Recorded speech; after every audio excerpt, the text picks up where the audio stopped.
Okay, I got yeah, I guess I got something for the intro. Mm, mm, mm. Mm, mm, Mm, mm, mm, mm, mm, mm, mm. Finger mm. looking good. It's finger looking good. Sword of sorcery. It's finger looking good. Sword and sorcery. Sword of sorcery. I'm loving Got sword of sorcery. it. Ugh. Just do it. Just do it. We're just two buddies discussing fantasy. Oh God, it's Sorta Sorcery. I don't know. Welcome back, everyone, to the never-ending bad dream of evil portent. Oh yeah. It's sword of sorcery. You will never wake up. Your loved ones will probably die. Yeah, yeah. That's what this dream means. One of them is a bird, and he's being assailed by other birds. Yeah, he gets crushed by two mountains or something like that. A mountain, I laugh, not hearing the foreboding. I hope everyone enjoyed the intro, the little audio intro at the last couple episodes. It's been reimposed into the past. We've rewritten history. It's good. After writing the theme song. The theme song. It's beautiful. So, we love it. Everybody give Chase a round of applause for that. Yeah. It was a labor of love from both parts. Yeah. And, you know, the vocals for both of us. So let's clap for Will for that. You know? Thanks, man. I mean, I was trying to keep the energy high. In the stew that day. We brought in Gucci Mane. He had some ad libs in the back. We decided to take it out. Yeah, we took out the Gucci Mane ad libs. So we got the Metro at the beginning. That was Travis. We just didn't want it. No, we decided that we didn't want to have it too bogged down and by like those other guys. Too many cooks. Yeah, it's too many cooks in the kitchen. kitchen. Too many cooks in the really kitchen. Yeah. You get it. You get it. Yeah. We had Lil Wayne to do a verse about spiders. It was kind of we weird. had him because Lil Wayne is the king of hyper specific pop culture verses. Yeah, I guess the Lil Wayne spiders joke may have gone over some of the audience's heads. Here's the thing about Lil Wayne. I think if we asked him to do a Sorta Sorcery verse, and we laid it out for him in the simplest terms, what we do here, what it's about, I think he would provide something. I honestly do. And it would be crazy. Like it would be specifically all about like how you make a sword, he's smelting a sword, he's building a sword. He'd bring in like a Conan reference. You know? He's throwing fireballs. He'd do his research. Yeah. He's good. He's a pro. Guy. He's just a professional. And we're trying to aspire to his legacy. We're trying to be the Lil Waynes of fantasy cinema podcast. And in a lot of ways we are, because we have a very niche That's right. movie for you today. It's Die Nibelungen. Hell yeah. 1924's Fritz Lang's German people's Yes. Die Nibelungen. I said German myself. Just kidding. You have no way of verifying that. He could be German. I could be German. He could be German as fuck right now. Aren't we all a little German? Yeah, come on. We all germs, right? I'm Germaning up right now. I'm sick in the studio. Yeah, he's sick. He's a little sicky. But you won't notice it because his voice is buttery smooth. Silky smooth. Silky I'm going to smooth. go in post and I'm going to just like try and fix it and make it sound even worse. So you don't sound like the Mucinex man? Or so you do sound like the Mucinex man? I do. Yeah. He's my hero. I can tell. You should see him right now. He's trying green, to emulate. he's slimy. Oh. But yes, today we are talking about Die Nibelungen, the story of Siegfried, the Dragon Slayer. Yep. You know, interesting that it's called Die Nibelungen because the people group, the Nibelungen, who this is named after, they play a pretty cursory role in this movie. Yeah, I feel like it should be called just Siegfried. Yeah. The title should be just Siegfried. Just the Siegfried. Words, yeah. Well, like it is like it's a two-part story. We're doing the first part today. The first one is Die Nibelungen colon like Siegfried's story. Like it's colon Siegfried, I think. Yeah, colon Siegfried, which it should be because he's awesome and sick and stuff. But there's other people too, and we'll get to them. But we start our story off. We started off right with a dedication to the German people. Yep. As all good stories begin. Yeah, 1924. I guess it's okay to dedicate things to the German people. Yeah, we really can't do it now. Yeah, anytime like post 1942. You don't want to dedicate your project to the German people. No, you really don't. It's like the one bit I keep referencing Community on the pod, but like where like they're not allowed to celebrate German culture just because of the bad optics. Because I mean it's a bad look sometimes. But now it wasn't quite yet. We'll get into some of the reception later on, where maybe it became a bit of a bad thing. But for right now, I'm telling you the story of the movie. We dive in, and there's this beautiful, like bucolic, idyllic, like forest area, and there's like these trolls, the Nibelungens. They're running around, and we cut to this guy, not a troll, hunky German man. Oh yeah. Or really, the actor Paul Richter is Austrian, but oh wow. yeah, oh yeah. What does that say? What does that say? I'm actually not sure. Couldn't even get a real German. They didn't want to be a part of this I project. actually have no idea how the ethnicity works with like Austrians and Germans. I'm sure they would insist they're different, so I'm gonna say they're different. I guess, right? Yeah. So Siegfried, played by Paul Richter, is like he's hammering away. He's smelting this sword. Kind of just like a slab of iron, but he's it actually looks like the dullest sword I've ever seen. Yeah. But apparently it's very sharp.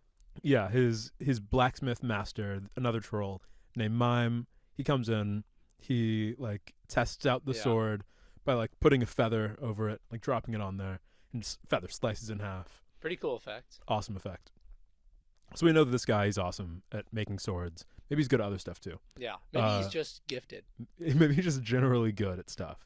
And the troll, he tells him, ride home to his home of Xanten, which is a faraway kingdom, which I don't know if it has any real world analogs. Yeah, I don't know where Xanten is supposed to be. Yeah, any place that starts with like an X, I assume it's like a sci-fi place. Yeah. I don't know. Planet X. Planet X. And one thing to say for like what this movie looks like, I recommend you watch this because it is like sick. Yeah, normally we don't recommend you watch. We just recommend you listen to the pod. Yeah. But today you should watch. actually do it. Watch. Yeah, that's pretty good. But yeah, the original movie, 1924, black and white. But like kind of grody.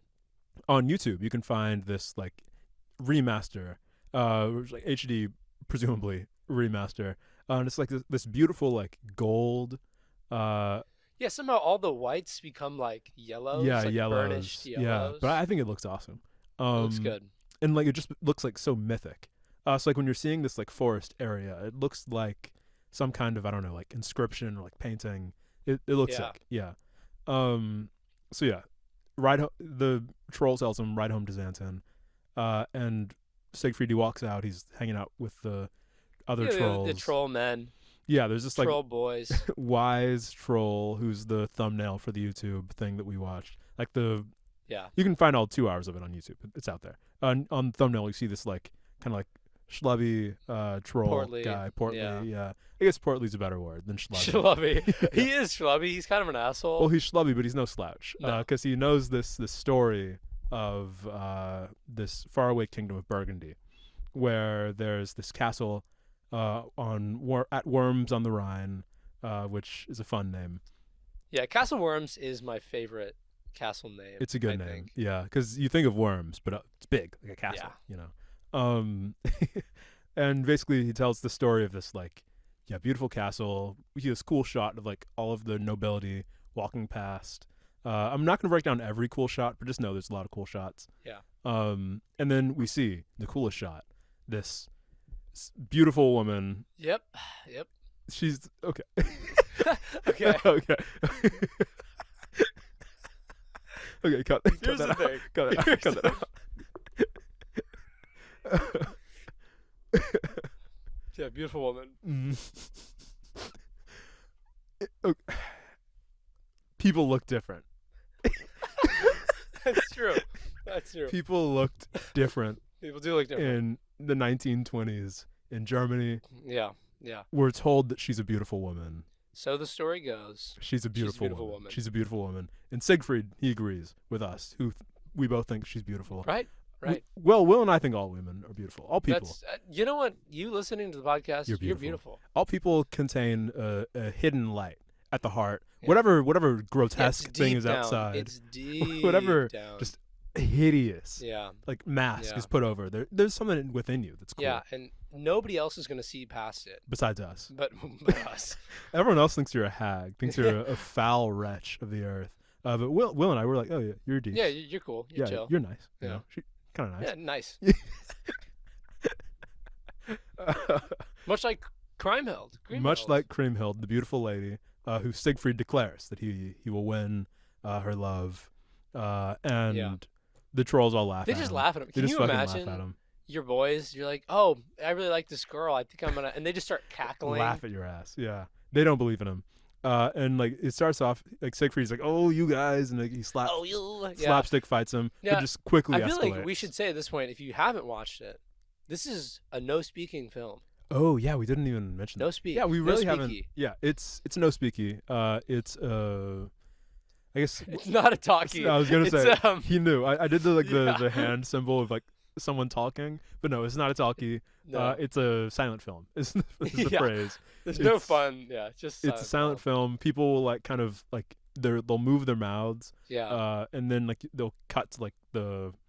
Why am I describing what a silent film is? And then they cut away, and there's words. slide of text explaining. Yeah, there's a slide of text. Yeah, I mean, most of it is honestly, the score really does carry this film, I think. Yeah, it's beautiful. And you will, after the first 10, 20 minutes, you'll forget that it's a silent film. Exactly, because you're in it. You're just fully in it. This is a good movie, and you should watch. You should watch this. And you can. It's on YouTube. Just do it. Just do it, man. Why aren't you fucking... Dude, just do it. Should we talk about this? Will, should we? Yeah. Because we said we weren't going to talk about this. Thinking about this for a long time. Like, you think about these things that you are going to do, but you never do it. Yeah. Your entire life is a series of things you say or think you're going to do, and you're just yet fucking never do. sitting on your ass, man. Yeah.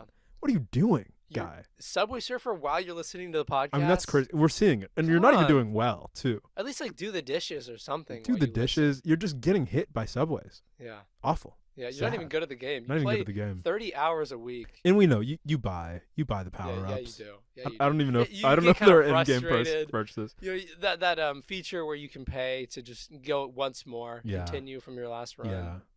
Despicable. Why is that like the one thing you can commit to? Paying for Subway Surfers. Awful. But whatever. We'll get back to the movie. We'll let you think about that. But we'll get back to the movie. Yeah. So yeah, this movie, it's a silent film. In conclusion.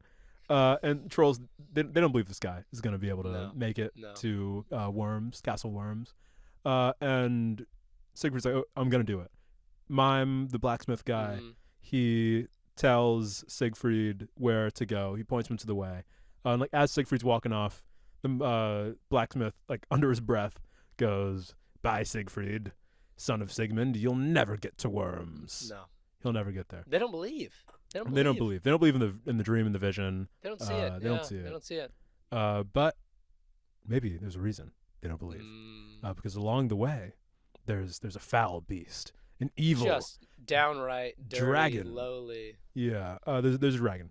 But it kind of just looks like an iguana. Yeah, it doesn't quite look like a dragon the way you're thinking of it. No. Looking. Well, but you the viewer, you have like 100 years of like cinematic legacy of what a dragon is supposed to look like on film. But this is the first one. You know the reason is because this is the first one. Yeah. The reason you have that belief of what a dragon's supposed to look like, this paved the way. Fritz Lang. There's so many Germans. He walked so Mr. Big could run. Yeah. Yeah, he did. That. Honestly, yeah. He really did. He really did. And the quality just barely got better over the next 100 years. Yeah, isn't that crazy? Like, because we were watching the movie and we were like, kind of like talking about it because movies like don't necessarily look better than this does. Yeah. And this was pretty early. So it's weird. Like things, they haven't necessarily improved. Because this is a nice looking movie. Like it looks like a Wes Anderson film, but like in monochrome. Like it's interesting. Everything's like very symmetrical. Everything's very ordered. Like precise.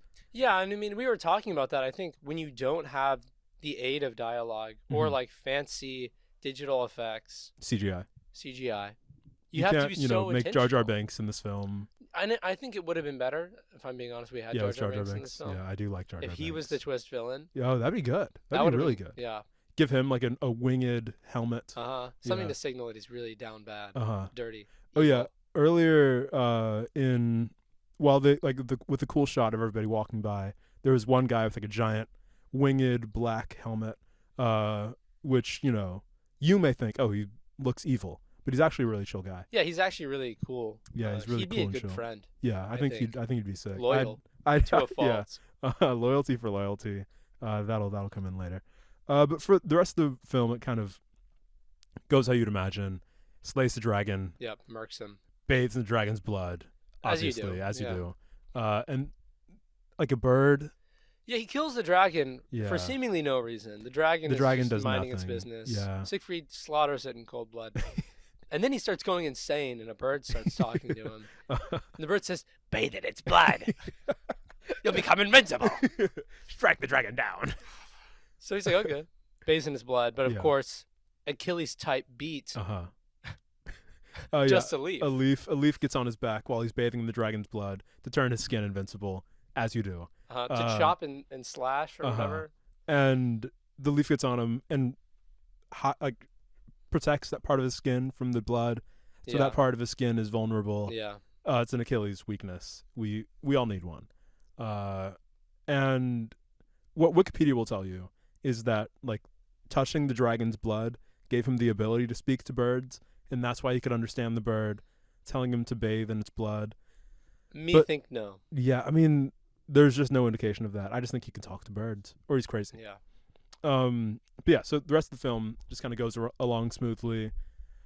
He gets to the place, he gets to... He makes it to Worms. The name... Oh, well, first, he gets the namesake of that's true. the film, of the piece. Oh, yeah. Yeah. No, Yeah. My favorite part of the film. So this whole chunk of the film is being...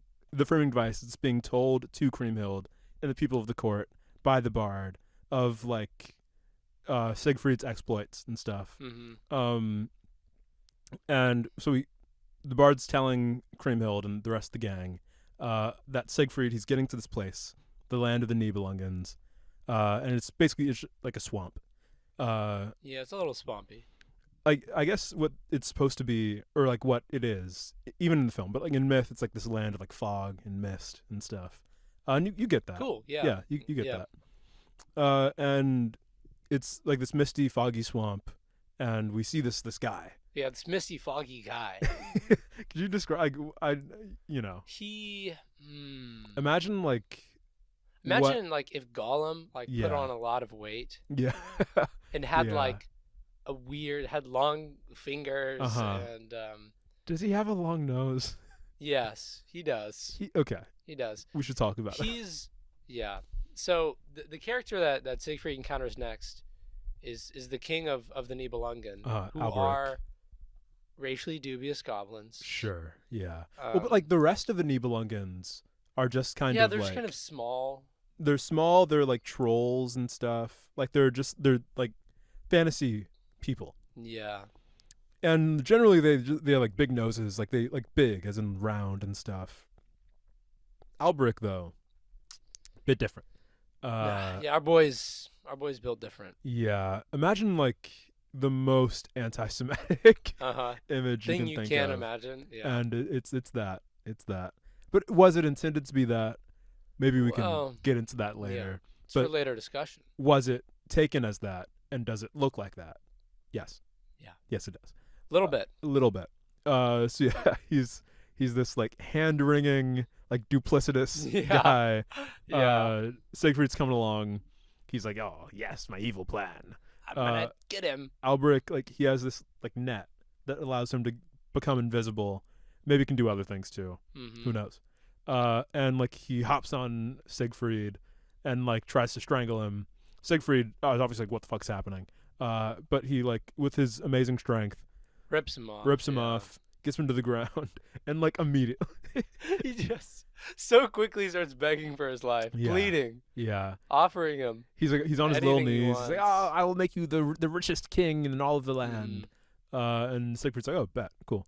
Because Siegfried not chill, but he goes with the flow. Yeah. His whole thing is that he just kind of goes with the flow. But I will say one thing about Paul Richter's performance is that he just has this like crazed look in his eyes. He acts with his eyes for the whole film, but I guess you have to when you can't. You can't speak. Speak. But yeah, he just like he's like looking down at Alberic as he's pleading for his life with just this like wide-eyed, yeah, exactly. And it is pretty awesome to watch. And another thing about the acting in the scene, Alberic is played by Georg John. It's a German name. Yeah, it could be. Who was the same guy who played the blacksmith troll Mime earlier.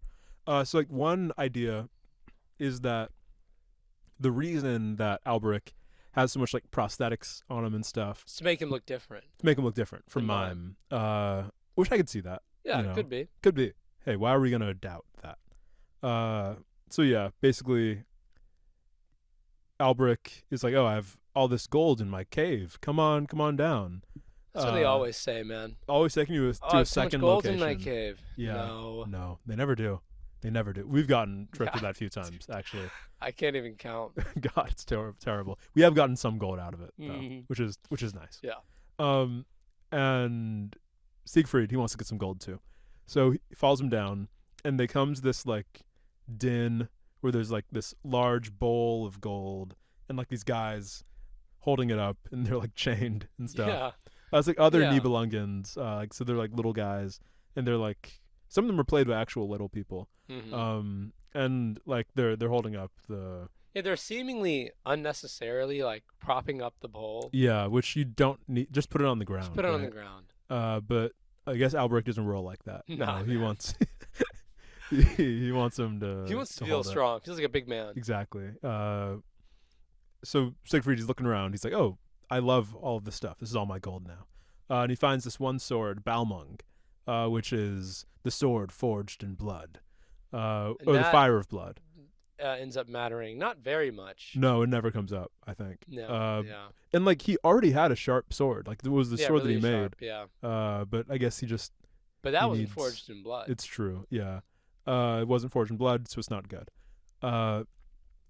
And as he's like marveling at this amazing sword, what happens with the most expected thing you could possibly happen? Albric, he's like behind him, and he has like a blanket, and he just like kind of grabs like literally like a sheet of cloth. Yeah, he just he throws it over his head, and like and immediately Siegfried's like, what the fuck? Immediately he like turns around, he takes the sheet off, obviously, and just like cuts him down. Yeah, and just kills him. Yeah, and just fucking kills him. But like he doesn't quite kill him, and Albric, he's like on the ground, and fearing being actually killed, he like turns himself into stone, and also turns the people holding up the gold to stone for some fucking reason, just because he's a dick. And then Siegfried's just standing there like, well, I mean, this doesn't really change anything for me. It's still my gold, and yeah. Yeah, he dips. You know, and he dips. He's got all this gold now. We cut back to the court. Kriemhild's like, that's the best story I've ever heard in my entire life.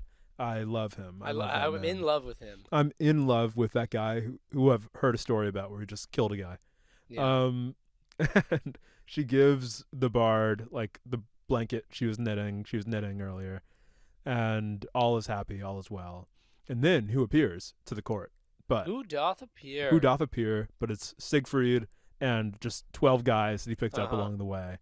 Yeah. His 12 vassal kings. Yeah, he has like kings who follow him around. I don't know how he got them. Yeah. But yeah, presumably there's some time skip where, for the sake of like the movie being not a million hours long, we just cut to the point where Siegfried has a kingdom himself, presumably, and he like rules over other kings. Yeah, and it doesn't seem to be Xanten, like his hereditary kingdom. It seems to be like another thing. Yeah. I don't know what's going on. But he's a big shot now. He's a big shot, and he wants a big shot wife.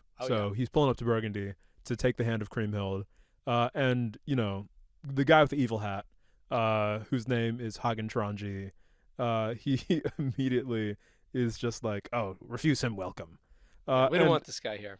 I will say, like, beyond just the evil hat, this guy, Hagen Trangi, played by Hans Adalbert Schlettlau. Wow. Which is a very German I wonder name. if he was German. Yeah, Hans looks so nefarious. Oh yeah, he's just a bad looking guy. And like the actor, he looks like a normal guy, but they put like so much like prosthesis on him that like you know what his deal is. He's missing an eye. Yeah. And he has like, he doesn't quite have an eye patch. He has like fur over his fur over one eye. Yeah. Never trust someone like that. No, never. never. Not again. I mean, the crazy thing is we could both have fur eye patches. The viewer wouldn't know. It's true. Or the listener. They're not even viewers. Yeah. I mean, they can't. Yeah. Maybe the viewer has fur over their eyes. Oh, true. And that's why they're listening. My bad, viewer. Sorry for getting on you earlier too. Yeah. I've been thinking about that. Yeah. I think I need to like bad. Change the way that I talk to myself, and then also change the way I talk to you. Yeah, you need that. You need better self-talk. And you better self-talk, and I'll have better you talk, I think. My bad. So yeah, basically, the king he hears the counsel from his I guess second in command. We don't really know. He's an evil vizier, okay? He's an evil vizier. He has an evil hat. He's an evil vizier. He's Jafar. Yeah, he's Jafar. just Jafar. From henceforth, we will be referring to him as Jafar. So yeah, Jafar tells the king, don't let him in. The king's like, I'm gonna, though. Yeah, it's the right thing to do. It's the right thing to do. So he lets him in, and immediately Siegfried's like, okay, I want to marry your sister. Because King Gunther and Kriemhild are brother and sister. And Gunther's like, oh, I mean, I don't know about that. Like, he kind of hesitates a little bit. Jafar jumps in. He's like, oh, I'll let you marry the king's sister. Yeah. I'll let you do that. You Somehow do for me. that's in my authority to let that happen, but whatever. If you allow us to like go to the land of Brunhild, and like convince Brunhild to marry Gunther. Brunhild, she has this like this list of trials where if a man completes it, then she'll allow that man to take her hand in marriage.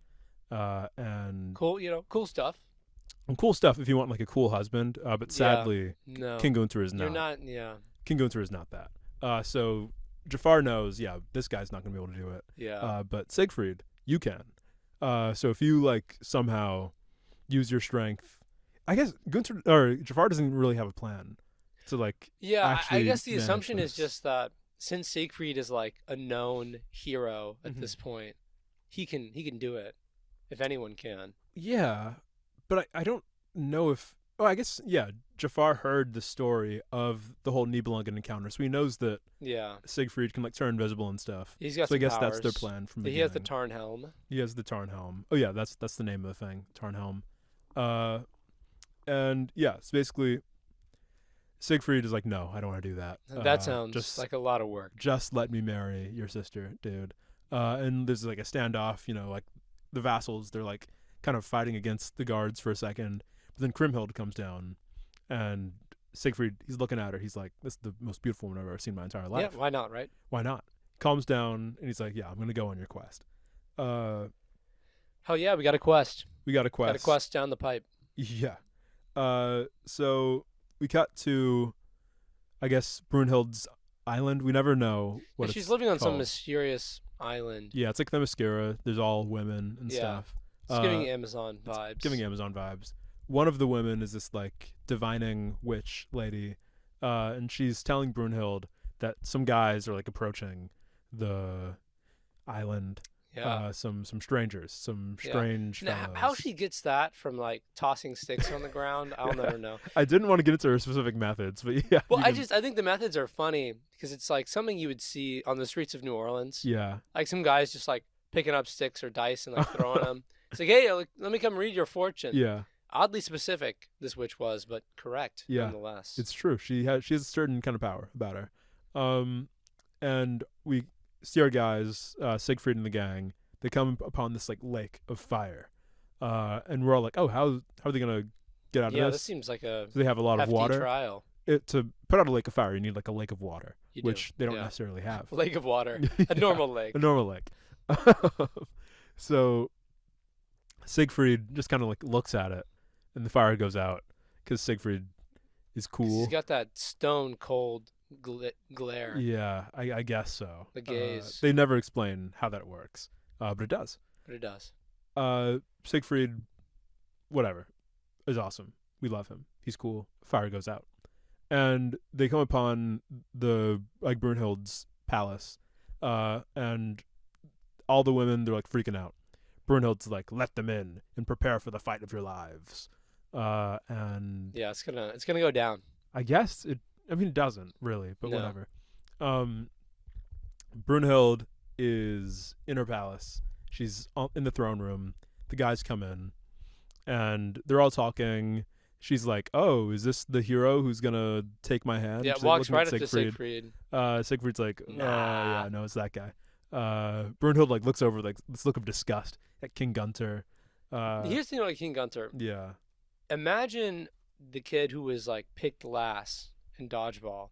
You're drafting teams. It's like the one you don't really want, Doesn't really seem like he's very competent. He's looking around. He has like a shifty look about him, kind of. Yeah, I mean, he's just kind of. It's like, do I really want this guy on my team? Yeah. No, you don't. No. Yeah. He's giving off those vibes. Yeah, and Brunhild would pick him last. Yeah. Wouldn't even pick him at all. No. And she says, "Before evening falls, King, your shattered weapons shall adorn my hall," that's rejection, I think. Yeah, I think that's going to be a no. It's going to be a no. But Gunther does not take no for an answer. No. Because not only is he nebbish, he's also bad with boundaries. Which we don't love Gunther on the pod. This is an anti-Gunther pod, I gotta say. I hate Burgundy. Yeah. Siegfried says he's gonna go back to the ship because he needs to prepare the guys because by evening. Yeah, we're actually gonna be out of here. We're gonna be out of here. You're coming with us. And you're coming with us. So Siegfried he walks out. Then he goes invisible. Yeah. What could that be about? Classic bit. What could that be Walk about? right out of the room. The minute the doors close behind you, you just turn invisible. I do it all the time. And you walk back in. Yeah. So all of the ladies they're preparing for this trial, and basically what the trials are, it's I guess 3 things. There's the throwing of a rock. You throw a rock, you jump. You jump, and then you throw a spear at a shield. That's right. And just through like Siegfried being strong and also being invisible, he's like, like the scene like a sports movie when like a guy will like teach a girl how to like do a thing, and like he'll kind of like guide her through it, Yeah, if you've ever been mini golfing, the gist. And you've pretended that you don't know how to mini golf, so a dude can like get all up behind you. Sometimes I'll go to the mini golf place alone just to see if I can get some strapping kindly young man, to help me, show me how it's done. And it works, It does, yeah. Gunther's being helped out by Siegfried. He helps him throw a rock. He helps him jump. He like just chucks him. Yeah, he basically throws him like a newborn child. Throws him like a newborn child. Well, I can imagine. I can imagine the ease with which one might throw a child. And he does. He throws him easily. And then he also like helps him with the shield thing. And through just their machinations and basically cheating, they win. And Brunhild, she's skeptical about the whole thing. Yeah, she's kind of pissed. She's kind of pissed. They're going on the boat back home, and she's just like, she's stewing. She's thinking about it. Gunther comes in. He's like, "Hi, wife. How's it going?" And Brunhild just like wrestles him to the ground. Just starts wailing on him. Just wails on him. Yeah. She's respect. Like, mad respect. No, honestly, yeah. Probably could have done that before. Well. Like before she got on the boat. Yeah. But whatever. It's like, are you really the guy who like beat me in these trials of strength? Gunther doesn't respond. Hagen Tranji comes in. Jafar, also known as Jafar. Also known, AKA Jafar. Jafar is like, what's all this then? And Brunhild settles down. Yeah. She lets Gunther live. She lets him live. And then they get to the palace, and there's this whole procession, this military procession. We're kind of moving through things now.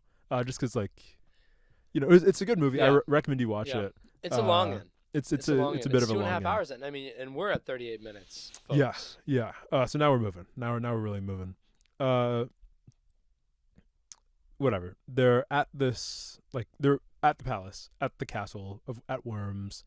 All the people, they're like happy. They're, oh yay, the king has a wife now. He's not gonna be a virgin anymore. Let's go. And the king's mom comes up to Brunhild, holds her. She's like, "Oh yes, daughter-in-law." Goes in for a little smooch. And Brunhild's like, "No." Spurned. And Gunther's like, "Oh, wow." Yeah. That's pretty much all he's doing the whole movie. The whole movie. We don't like Gunther. He's the worst. Like him. He's the worst. And Siegfried's like, "Okay, I've done my part of the bargain. Now let me marry your sister." Yeah. And Brunhild's like, "Wait, what?" Sussed out immediately. Yeah. She puts it together. I think she puts most of it together at that point. She's quick. She's strong. She's smart. She's awesome. At this point in the movie. We got to clarify. Yeah. So yeah, basically, what happens next? Like, they I mean they just get married. It's like the two couples get married. Yeah. Gunther and Siegfried become blood brothers. Oh, which is the real ceremony. That's the important one. Sure, whatever. You have a like crummy little priest officiating the marriage. Yeah. You got Jafar. Yeah. Officiating the blood brother ceremony. Yeah, I do want like kind of a shady guy. Yeah. To be there at any event that I host. Just because, I don't know, it sort of makes it more official in a way. Yeah, and put some like kind of mystique over everything. He's going to kill everyone here. What's going to happen? So yeah, like marital bliss is happening. I guess marital bliss is happening on one side for Siegfried and for Kriemhild. They're having a good time. Yeah. They're happy. Brunhild, no good time. Brunhild's not happy at all. She's stewing, and by default, happy wife, happy life. Right. Stewing wife, stewing life. Gunther, he's upset. He's sitting on the throne, and somehow like he looks like not commanding while sitting on a throne. He's like slouched. He's like sad. Yeah, he looks just I don't know. We don't like him. We don't like this guy. We don't like this guy. If you can't tell. And Siegfried's like, oh, what's the problem? What's going on? Gunther's like, blood brother. I'm sad. Oh, he doesn't even say anything. Jafar talks for him. He's just brooding, yeah. Yeah, Jafar's like, Brunhild is not fulfilling her wifely duties. She's not getting with your man. She's not getting with your guy. You're going to have to fix this. Siegfried's like, wait, you're going to have to fix this. And reasonably, Siegfried's like, what are you what talking about? What the fuck are you talking about? Jafar's like, oh, use the Tarnhelm. Yeah. Yeah, the Tarnhelm. The net that makes you invisible. The net that makes you invisible. Can allow you to change shape. Yeah, it's anything you want. Become anyone you want. Which is crazy because, like, if Siegfried knew that, he could have changed into the shape of Gunther at the trials earlier. That's correct. And just... and it would have been much easier. Yeah, instead of, like, chucking him around and stuff. Maybe Gunther just wanted to be held. Yeah, honestly, that could be it. Yeah, Gunther is kind of like that guy who, I guess maybe you might not know him. Like, the dude who's, like, specifically looking for, like, the muscle... lady, like muscle mommy is the what? Yeah. Cut that out. I don't want to explain what that is. I don't. Yeah. How much will it say about you? Oh, cut that out. So yeah, basically, Siegfried, he's gonna turn into Gunther with the Tarnhelm, and. He's going to get up to no good. Yeah. He's going to get up to no good. The plan is that Siegfried turns into Gunther, wrestles some display of strength. Brunhild a bit, and like shows him that Gunther is a man. And that's what happens. And then, Siegfried and Gunther, they swap out. And a pretty good like split screen effect. Surprise! I don't even know how they would have done that back then. Yeah, there's like two Gunthers on screen at once. Yeah. Maybe he has a twin. Who knows? Could be. I explain everything with twins. Yeah. Yeah. That movie Parent Trap. Yeah, Parent Trap twins. Lindsay Lohan. There's two of them. But yeah. Siegfried. He's like, that was weird. And when he was wrestling Brunhild, he like gets her armlet on accident, and just kind of decides to keep it. For some reason. Weird move on Siegfried's part. It's a weird move, I gotta admit. But whatever. He does all that, and then marital bliss again. Marital bliss. I don't. Everyone's happy. Everyone's happy. Brunhild still. Yeah, Brunhild is not happy, but Siegfried, Kriemhild, they're vibing. So yeah, Siegfried is hanging out, and the Nibelungens, his people that I guess he's the king. Yeah, he rules them now. They're his now. Yeah, his troll servants are bringing in his gold, his riches, I guess as his dowry. Yeah, it's weird because I think it's his dowry that he's going to give to Gunther. Yeah, which I guess and then Jafar says, "Yeah, we're gonna keep that. Yeah, we want all this gold." Gunther's like, no, I couldn't. He's my blood brother, which is weird because it seems like that's the plan. Yeah, like seems like everyone is down for that. Siegfried wants Gunther to have it. I don't know. I don't know how this works. But Jafar's like, by whatever means possible, we're taking that gold. That's our gold. Yeah. And we cut to Kriemhild. She's in her place with, like, she's in a little chamber with her servant. And servant's looking around one of the chests and finds this one, like, armlet. The armlet that belonged to Brunhild. Whoa. Kriemhild's like, oh, that's awesome. I love free jewelry. Yeah, let me wear it immediately. Yeah, exactly. Goes down to Siegfried, who's, like, hanging out. He's unbothered. He's whistling in a park, talking to birds, which I guess he can do. Yeah. Why not? Why not, right? The dragon blood got on him. That means he can talk to birds. And he's hanging out. She comes down, and she's like, oh, look at this new bling I found. And Siegfried immediately, he freaks out. He's like, no, stop. Don't wear that. There's a dark secret behind that armlet. Very dark, yeah. Kriemhild's like, what? Siegfried's like, I couldn't explain. I simply couldn't, not here. Siegfried's like, or then Kriemhild's like, wait, like, explain though. And then he does. Okay, whatever. Tells her the whole sad story. And I guess Kriemhild does not decide to take it off. She she hides it a little bit after hearing, like, the tale horrible, of woe. Yeah. And she hides it, but then what happens? Church bells ring. Time for mass. Got to go to mass. As one does. As one does in this fantasy world. I guess it's Germany. There's Catholicism going on. Yeah. Yeah. So all of the people are hearing the bells. Brunhild hears, and Brunhild also eavesdropping during the story. Yeah. How much did she hear? Apparently not much, but she heard at least, or she saw that Kriemhild had the armlet, and I guess is angry. Yeah, I think she's also probably just pissed that, like, their marriage is so good. Yeah. Her marriage is so bad. Yeah. I mean, I'd be pissed about that. She's just gonna try and fuck with Kriemhild a little bit. Yeah. So she tells her servant, or Brunhild tells her servants, like, deck her out in all the queen regalia, because they're going to mass. And they're going in force. So Kriemhild, she's walking up to mass, about to praise little baby Jesus. Mm-hmm. And Brunhild, she's coming up from behind. She's like, okay, the queen has the first right to go into mass. Me Queen first. Me first. Even though there are already people in there. Mm. Yeah, she's like, no, yeah, you can't go before the queen. And Kriemhild's like, no, fuck off. I'm gonna go. Yeah, I'm gonna go there. Yeah. She's like, oh, like the wife of a vassal can go before the queen herself. And Kriemhild immediately is pissed. And what does she do? She spills the beans. Yeah, what do you do when your enemy is, like, taunting you? You just, the worst thing you know about them, the nuclear option. You drop it right on their head. Nuclear option, which honestly I respect that so much. I mean, it did in that, we were done after that little interaction. Brunhild was done. No, yeah, Brunhild goes crazy because she hears the whole story that Tarnhelm changed, yeah, Tarnhelm, and she arguably, rightly at the time, from her perspective, she's heard this story about, like, the night of their, like, marriage, where Siegfried took the place of her husband, wrestled her to the ground, and then her and Gunther had sex. Yeah.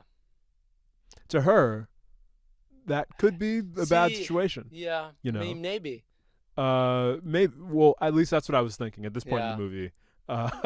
Maybe that'll be cleared up a bit more. But she's accusing Siegfried of impropriety. Bad stuff that the gods of Spotify would not let us talk about. Mm-hmm. But yeah, bad stuff. She's accusing him of bad stuff. And she basically, like, telling everybody who'll listen, oh, kill Siegfried. Kill Siegfried. He's got to go. He's got to go. He's got to get out of here. And Siegfried, obviously perturbed by this slightly. Yeah. But, Gunther, also very perturbed. Him and Brunhild are talking. Brunhild goes, kill Siegfried, kill him. Gunther, instead of being like, oh, I couldn't kill him, he's like, well, I couldn't if I wanted to. Even if I wanted to, he's invincible, he's impervious. Jafar, though, wise guy that he is, he's like, well, he's not all impervious. Oh no. Surely there's a spot where the leaf fell. Well, the Liden leaf fell. How would he know that? I don't know. He knows, man. This guy knows a lot. Well, I guess because the story where Siegfried killed the dragon, we saw that because that was the bard telling it to the so court. Presumably everything we saw was orated. But did Siegfried tell everyone that he had the weak spot on his back? You gotta wonder how that got into the story. Why would he do that? Siegfried also not the brightest guy. We haven't really gotten that much into Siegfried, but too trusting. A bit too trusting. He's not the general, bland sword and sorcery protagonist. He's definitely not that. He's just very manic, and very I don't know, hyperactive and stuff. I like Siegfried. He's a fun guy. He's a fun guy. He's just he wants to go on cool adventures and stuff. But not everybody likes Siegfried, sadly. No. Because not in this house. Brunhild, she tells Gunther, that guy, he was improprietous. He did some impropriety. He was improper is another word to say that. And Gunther loses it. He declares there will be a hunt to kill a mad dog. Yeah, pretty on the nose there with the metaphor. And Siegfried's like, oh, cool, a hunt to kill a mad dog. That's awesome. I'm down. I'd love to kill a mad dog. Where are you at? And yeah, exactly. And Kriemhild, she hears all this, and she's like, I don't know. Yeah. She's getting these visions, these dreams. Kriemhild has dreams. She's prophetic. Yeah. Earlier, she when she saw Siegfried the first time, she was reminded of this dream of a white bird being struck down by two dark birds. Maybe that'll come in later. Who knows? Anything can happen, right? But now she's getting a dream of Siegfried being crushed by a mountain, by a boar, by all of these things. Yeah. And Siegfried's like, that's funny. I couldn't be. I'm impervious. Never. I'm invincible. And Kriemhild's like, I don't know. Yeah. And then clandestinely, Siegfried or Kriemhild's freaking out. She goes to Hagen Trangi, who he's a trustworthy guy. The guy that we call Jafar. Jafar is putting some game on her. Yeah. He's got his whole plan, because he's making up wild stories. Oh, little birdie told me. Yeah. I mean, we know he can't speak to the birds. Sure. For one. Not like Siegfried. Yeah. But apparently, a little birdie told him there's going to be war in Burgundy. Yeah. And somebody's going to try to act up at this hunt. There's going to be an assassin who's going to try to kill Siegfried. But if I knew where Siegfried's weak spot was, he could be so much help. I could help him. Presumably, yeah. I guess. I'll guard him. Trust me, I have an evil hat. Mm-hmm. And Kriemhild does. She trusts him. And Jafar tells her, just knit on the part of his armor where his weak spot is, where his week spot is. Just make a little X. Just so I can see it, obviously. Yeah, just so I and the assassin, presumably, can see it. And she does that. Siegfried doesn't know, but she does. And they go for the hunt. And the hunt goes great. Yeah, it's going well. At first. Hunt's done. Siegfried's like, I'm famished. I'm thirsty. I'll give all of my gold for some wine. They're out of wine. No wine. The wheels broke on the wine thing. How convenient. But Jafar's like, I know a place. I got a place. Yeah. Guys say they know a place. Then they take you to a cool stream. Then they race you to a cool stream. They race you to the bottom of the cool stream, and then throw a spear at your back. Yeah. Right where the X is. X marks the spot. Yeah. Yeah. Goes right through him. Goes right through his back. Yep. The spear, and you think he's dead. He's laying down on the ground. ground. I mean, he should be dead. Some guys, they find him, and then he just they take him to Jafar and Gunther, and I guess he just gets a second wind because he charges. He tries. Yeah, he tries to get some revenge. He charges at Jafar, but to no avail. No. Yeah, he collapses, and everybody, there's a few people gathered around at this point now, and everybody saw. Yeah, we know what's up. We know what's he was clearly stabbed. Obviously, and he clearly had a grudge against Jafar. Put two and two together, everybody knows. But they're all just kind of standing there. And at this point, as the audience, we're like, why are they doing that? That's weird. But then we get back. They carry Siegfried's body back to the castle, and I mean, Kriemhild sees this. She's fucked up. She's upset. Yeah, I'd be upset. Yeah, if I told my husband that, oh, I think you're gonna die on this hunting trip, and he laughed, and he just goes, no, I wouldn't. I couldn't. That's silly woman. And yeah. then he's just fucking dead when he comes back. Yeah, just a corpse. And so she grieves. We cut to Gunther, and he's telling the good news to his wife. Hopefully, maybe she'll love him now. What does she do, though? Laughs in his little face. Laughs in his face. This was all her plan. She wanted revenge on both Siegfried and Gunther. Yeah. And the only way she knew how. Circuitous scheme. Yeah, scheme. She says something like, "Oh, like you killed your brother for a woman's lie." Exactly. So I guess she wasn't. Yeah. Immediately regrets it though, on her part. Yeah. So Kriemhild, she's grieving, she's sad, and she's standing over the body. Gunther comes in. He also sad. A lot of sadness going on. A lot of sadness. Who's not sad though? Jafar. He comes in. Mm-hmm. He's just kind of like looking at the body dispassionately. Kriemhild sees him, puts two and two together. Yeah. Realizes that the part where Siegfried was stabbed in was the exact part where she X'd the spot. Oops. Little oopsie. She's like, okay, guys, I don't know if you know this, but that evil guy over there who's wearing the evil helmet that we never noticed until now, he's evil. He killed my husband, who we all like. Yeah, we gotta justice. We gotta get justice. She declares justice for the king. Let it be justice. Let it be justice. And, you know, what does the king say? Well, can't be justice. This is just us. Oh, yeah. Oh, yeah. Just me and the boys. Just me and the boys. That's just how we do. Mm-hmm. They're all like, look, Jafar's been really chill to us, so we're not gonna do anything. For loyalty. Loyalty for loyalty is what they say, and they are just kind of chill with the fact that killed Jafar this killed guy him extrajudiciously. Yeah, I mean, I wouldn't describe that as loyal necessarily. No, but it's all in house. It's in house. Yeah, in house. It's all in Burgundy. Yeah. So Kriemhild storms out because like fuck. Swears revenge on everyone. Yeah, exactly. Because like she's trying to like get anyone in the room to like strike down Jafar, but each person like stands in front of Jafar to like protect him. It's bad. It's a bad scene.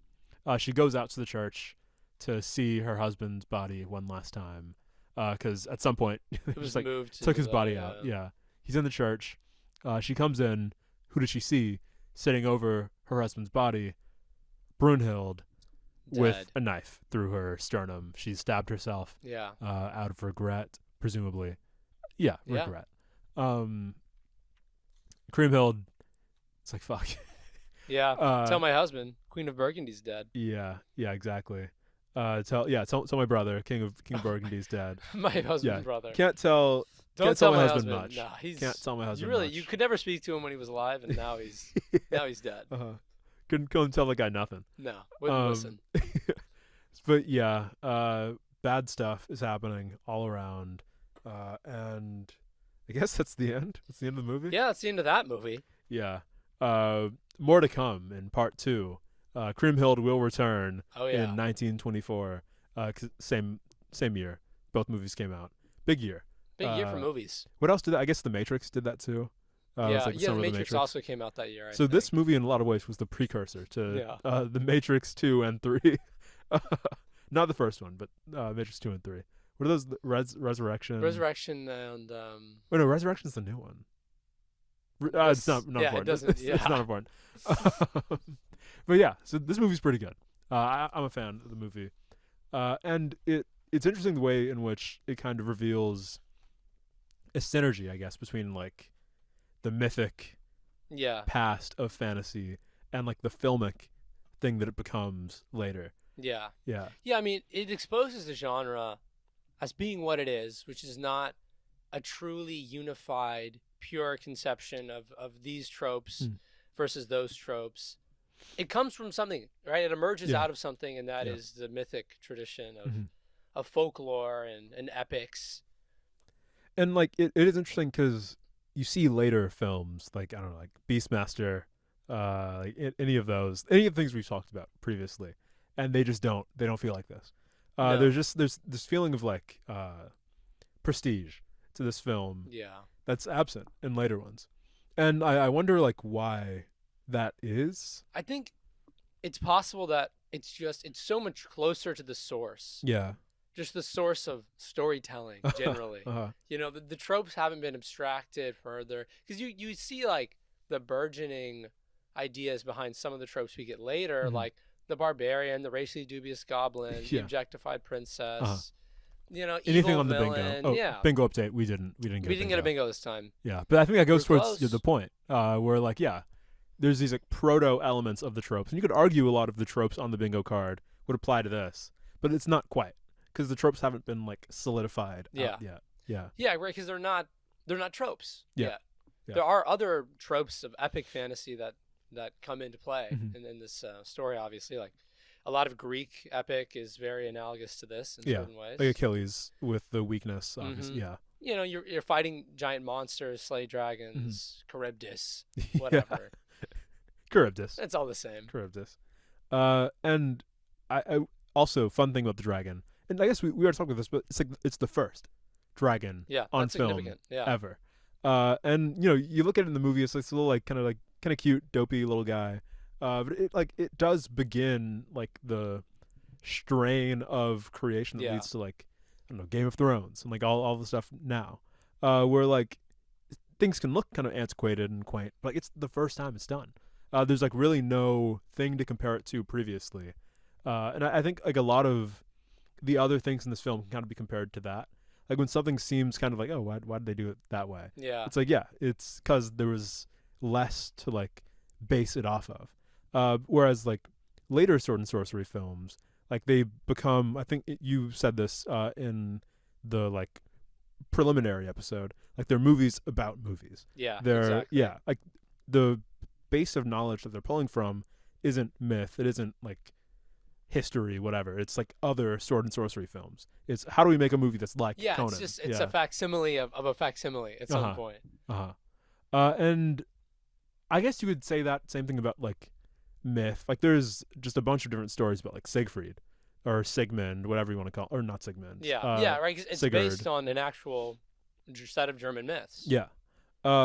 Old German and also like Old Norse, which is interesting because like those were the two groups who kind of form what we would describe as like early English culture. Yeah. So in a lot of ways, like the story of Siegfried, I'm just saying this. I'm not a history person. Could be correct. In a lot of ways, that story, that epic, does kind of form what we would think of as like the old English identity.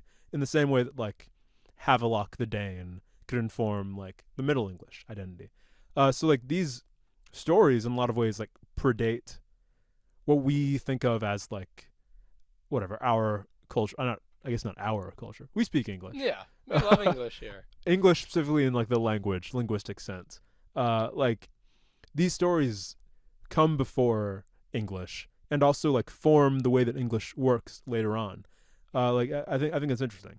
Like there's a lot of like things about the Siegfried story that are similar to like Beowulf and stuff like that. But like I think Siegfried was before. Yeah, and I think what happens to this myth is interesting in the 20th century because we get some strangely strong nationalistic undertones to this myth because, as we're saying, right, it's very important to the German people. It's the first written German heroic story. Yeah. Considered like the German Iliad. And they needed one. Yeah, they needed one. And in World War II, they really needed one. They really wanted something to unite people. It's strange, but obviously Nazi propaganda in World War II incorporates strongly nationalistic elements that you kind of get in this movie. Richard Wagner. Yeah. A Nazi. Well, important thing to say. The YouTube version of Die Nibelungen that we watched from, chooses not to use the Richard Wagner score. Yeah, which is good. Yeah, which is cool. Which is good. And it works. It still works.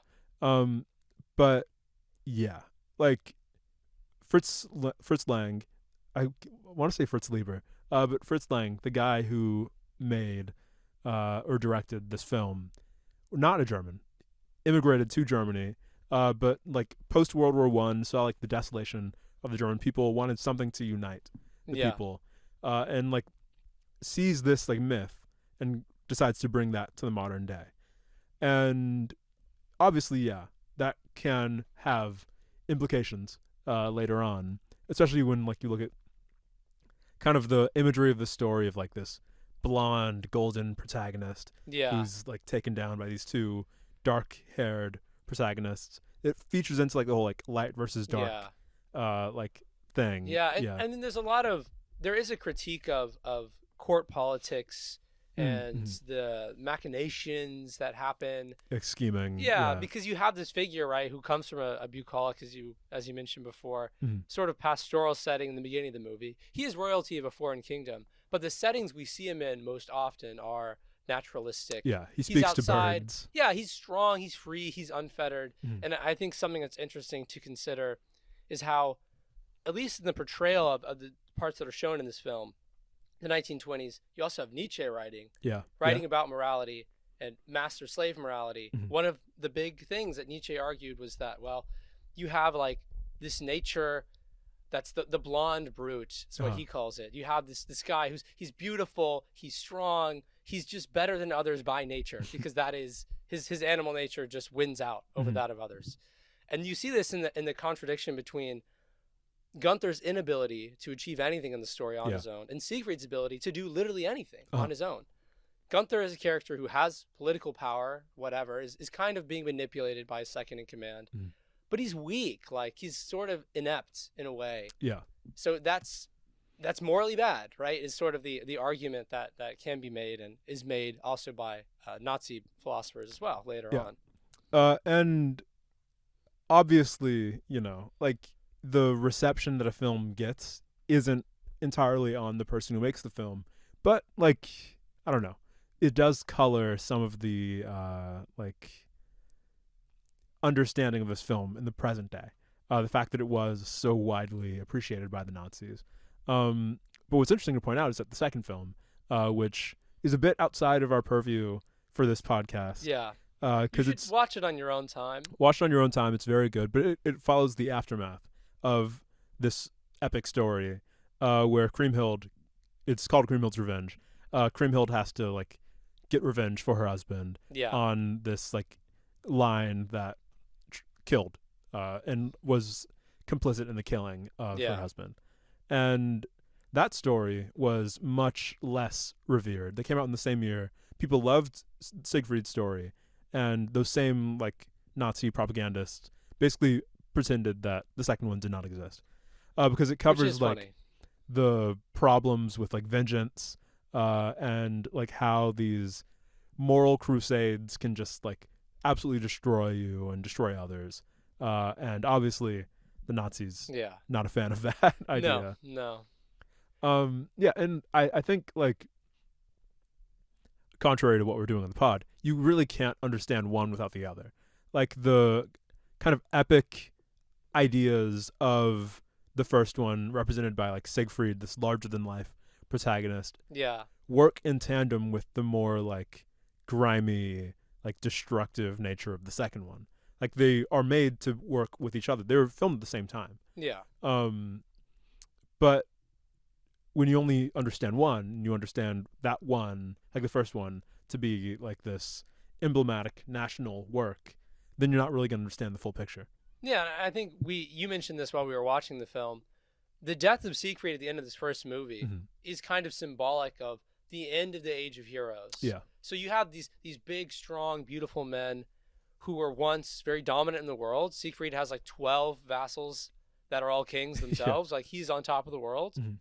And then he's killed by like the scheming machinations of these villains, essentially. And I do think if you just take that first part of the movie, only part one, you say, well, yeah, that's wrong. right? That's unjust what happened to him. Mm-hmm. He didn't deserve to die. We should restore the Age of Heroes, right? Yeah.